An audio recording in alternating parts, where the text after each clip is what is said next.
آپ میں بہت سارے لوگ وار موویز دیکھنے کے شوقین ہوں گے۔ ان موویز میں آپ نے فائٹر جیٹس کے مابین ڈاگ فائٹ کے سین بھی دیکھے ہوں گے۔ ان موویز میں یہ بھی دیکھا ہوگا کہ جب کسی فائٹر جیٹ کو میزائل کی مدد سے نشانہ بنانے کی کوشش کی جاتی ہے تو پائلٹ اپنی مہارت سے میزائل کو ڈاج کرتا ہے، جیٹ کو دائیں بائیں گھماتا ہے اور اپنی مہارت کی بدولت فائٹر جیٹ کا پائلٹ اپنے آپ کو نشانہ بننے سے بچا لیتا ہے۔ لیکن حقیقت اس سے بہت مختلف ہے۔ موویز حقیقی جنگ سے بہت ہی مختلف ہوتی ہیں۔ ڈاگ فائٹ سینز صرف اور صرف موویز میں تھرل کریٹ کرنے کے لیے شوٹ کیے جاتے ہیں، جبکہ حقیقی جنگ میں اگر میزائل فائٹر جیٹ کو لاک کر لے تو پھر جیٹ کے لیے بچنا ناممکن ہو جاتا ہے۔ اب اگر اس کی بنیادی وجہ کی بات کی جائے تو دنیا کا سب سے بہترین جیٹ، چاہے ہم امریکی جیٹ F-35 یا F-22 کی بات کریں، کوئی بھی فائٹر جیٹ ماک 2.5 کی رفتار سے زیادہ اڑنے کی صلاحیت نہیں رکھتا، جبکہ میزائل کی رفتار جیٹ کی نسبت بہت ہی تیز ہوتی ہے۔ چند تیز ترین میزائل سسٹمز کی بات کریں تو امریکہ کا hypersonic attack cruise missile mach 5 speed سے سٹارٹ ہوتا ہے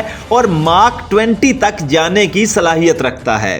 اسی طرح اگر روسی ڈیفنس سسٹم کے میزائل سپیڈ کی بات کی جائے تو S-400 کا میزائل ماک 14 سے زیادہ کی رفتار سے اپنے ٹارگٹ کی طرف بڑھنے کی صلاحیت رکھتا ہے۔ اب آپ خود سوچیں، جو جیٹ ماک 2 کی سپیڈ سے اڑ سکتا ہے وہ ماک 14 یا ماک 20 کی سپیڈ والے میزائل سسٹم سے کیسے بچ سکتا ہے؟ ابھی حال ہی میں ہونے والی پاکستان انڈیا کی جنگ کی بات کریں تو پاکستانی فائٹر جیٹس J-10C نے PL-15 میزائل کی مدد سے انڈین رافیل جیٹس کو نشانہ بنایا تھا۔ انڈین فائٹر جیٹس جب پاکستانی جیٹس کی رینج میں آئے تو ان کے لیے PL-15 کی ماک 5 سپیڈ سے بچنا کسی بھی صورت ممکن نہیں تھا اور پھر وہ نشانہ بن گئے۔ انڈین پائلٹس کے لیے یہ بھی ممکن نہیں تھا کہ وہ اپنے جیٹ سے ایجیکٹ کر سکتے۔